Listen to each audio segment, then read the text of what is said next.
I would always give Lillian her flowers for allowing us the enabling environment to create the story. I think one of the biggest challenges people have in filming is funding. So think about it like this: like when I'm making a film, it's like my playground. So you're creating a world, especially when you're creating a world out of nothing. One of the things that Lillian would say to me is, James, we're not cutting corners, we're doing it. Do you understand? What will it take to do this? So take me through the idea. How is it going to look like? One of my processes is when I'm building a world that I've not seen, you have to visualize it. So we would draw things, do concept art. I'm like, so this is the world that we're trying to build. This is the scale of it, right? And I have to portray that to her. And she's always like, James, if we're going to do it, let's do it, right? If we're going to get 1 million people, let's try to do it. Do you understand? Yes, considering the fact that, yes, we know that we're spending X amount of money, but let's just make it work. So I gave her flowers for making that happen. And so we had, obviously, with this history with the stage play that we had done for Osamede. When we took it to, I had a script ready, I think it was end of last year. So we started this journey literally just this year. And I came into the year extremely burdened about finding the right person. I just knew that I had a big vision about where I wanted this to go. And I knew it was so important who I partnered with.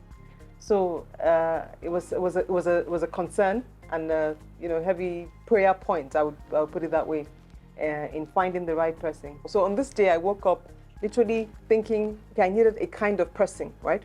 And in looking for that kind of person, I went online to Google and I was typing, and literally from the feed, I then found all the, James's work of the Rihannas and the Torres. I hadn't watched those TV series. I'd heard of them, but I hadn't quite seen them. And when I saw the picture quality and everything that he had done with the clips I had seen, I thought obviously this person would understand, would get it, would see what I wanted to do with the old and the new. I wanted that confluence of a futuristic and historic blend, and with a certain contemporary quality. And so I then, of course, went and researched him some more and also saw a bit of the personality, and I thought this is the kind of person I would like to work with. Of course, I then saw that he was good friends with a good friend, Ike. Sorry, she found me on findedirector.com. Okay. Actually, so we have a mutual friend, Ike Osakiodu, and Ike calls me 11 p.m. one night and it's like, hey James, how you doing? So I have a friend of mine who wants to do a film and she wants to talk to you. And I'm like, me? I'm like, yeah. And I think I told her, I said something, I get a lot of, James, I want you to do a film. And I'm like, yeah. it just never pans out, because they talk a lot or say too many things and I'm just, it just doesn't, they don't follow through. And so I said to him, I said, yeah, sure, why not? I'm willing to have this conversation, with this person. And he said, yeah, like she's ready to have the conversation right now. I'm like, right now? It's at 11 p.m. in the night, who is this person? And I'm like, okay.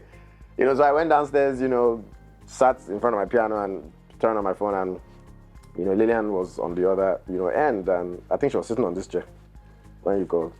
And then, she spoke about, Osamede, and she said, oh, she'd seen my work. And typically when people say I've seen my work, I'm like, yeah, right, I don't think you have. You're just saying that just because. But she had really seen my work and said a couple of things. And she said, look, James, it's you that I want to do this. And, funny thing, so I was supposed to do something for somebody else. And I was even telling her, I'm busy, I don't know. She said, don't worry, that person will not come back to you. I'm going to do this one. And that's how we did it, and it's been very amazing working with her. She's like one of the most amazing human beings, and I'm not saying it because I'm in this interview. I tell her all the time. She's officially now my big sister, and we're stuck for life. But it was very fun working with her. She was very open to, accepting some of my, conversations, and I was very open to listen to some of her, inputs, and she was heavily involved in it.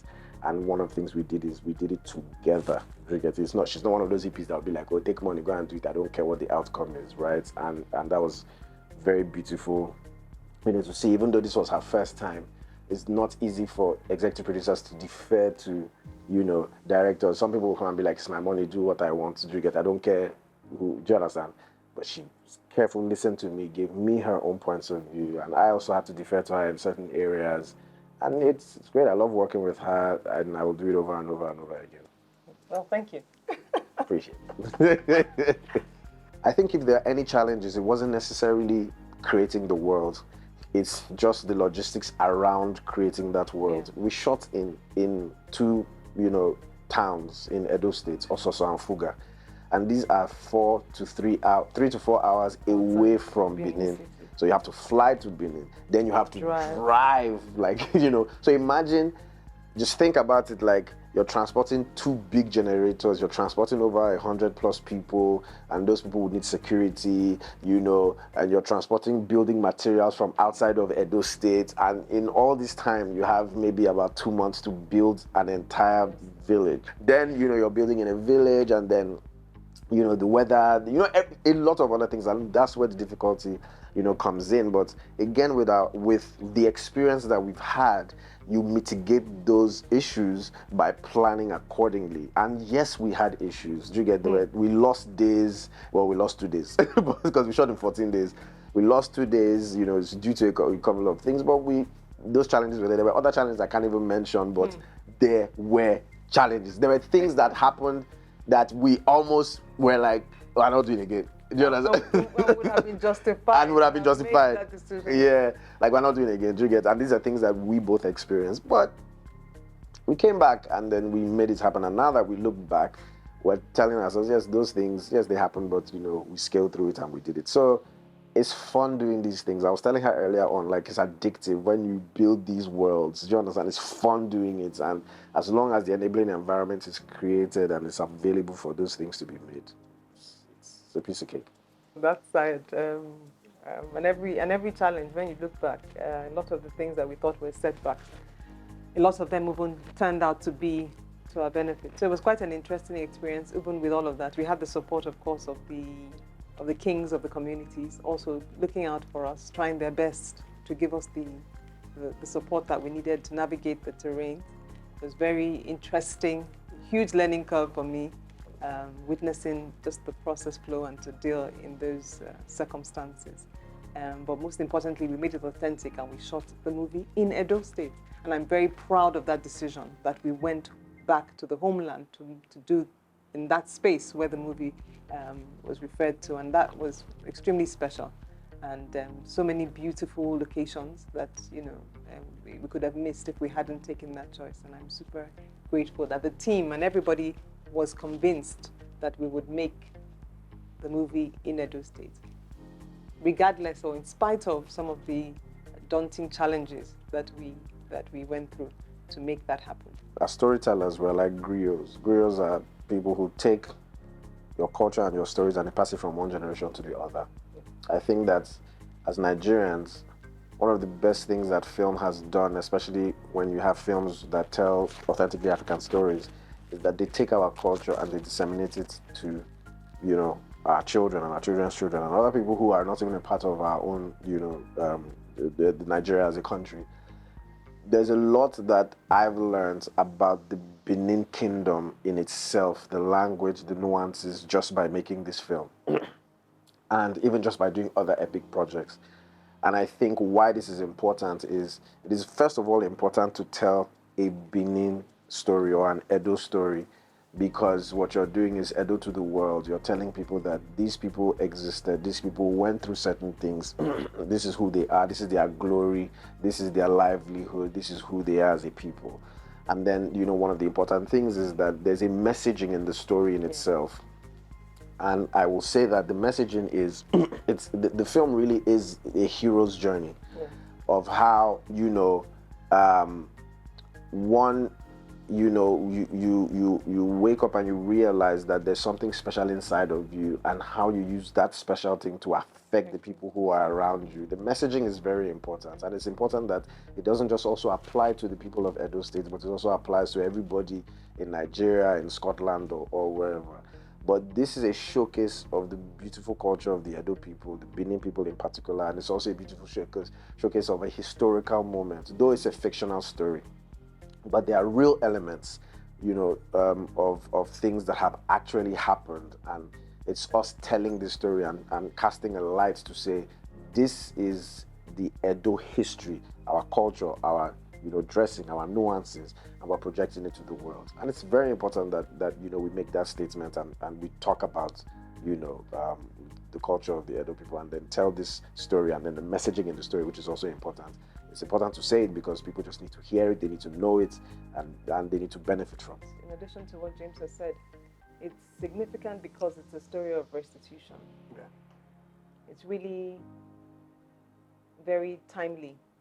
Apart from the fact, as you had mentioned, that you have all these beautiful epics coming from the south, western side, this is long overdue to have a civilization that was so prominent, so historical, so great, not having been told at the scale at which we have told it. So long overdue, and we're very proud to be bringing that to the world. But it's also about what it represents in the restoration of that glory. So you see very clearly in the storyline and the pictorial of what we were about and what we were, the ascension that was to take place.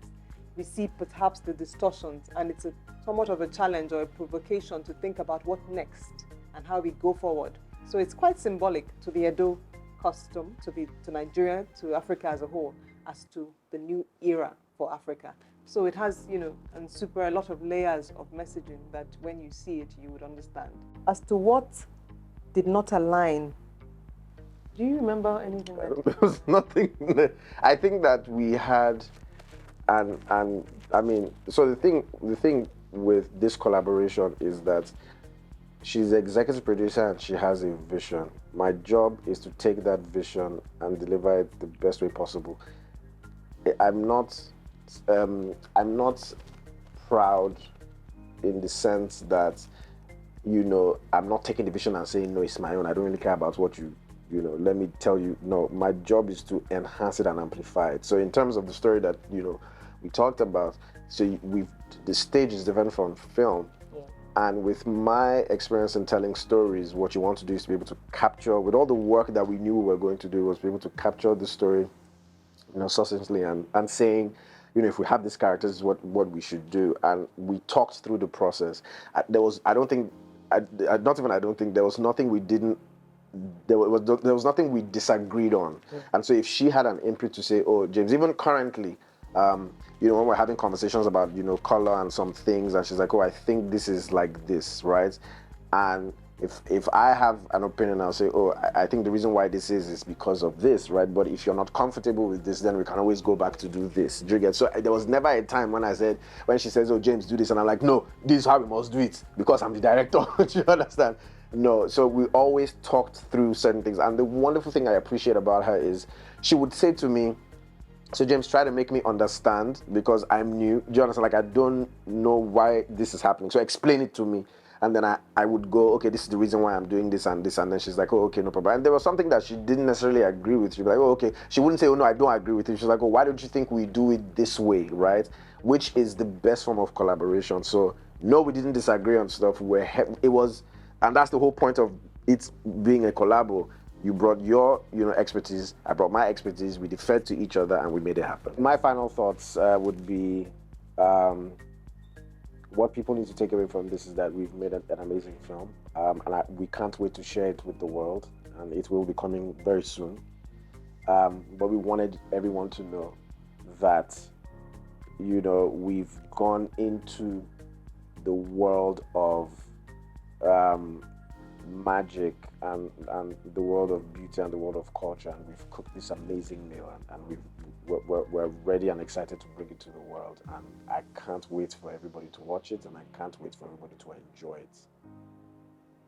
That's it. Yeah. I don't know what to add to that, actually. It's really just to corroborate. I'm excited. Like, we're here for it. I think the world is going to be super excited at what we have done.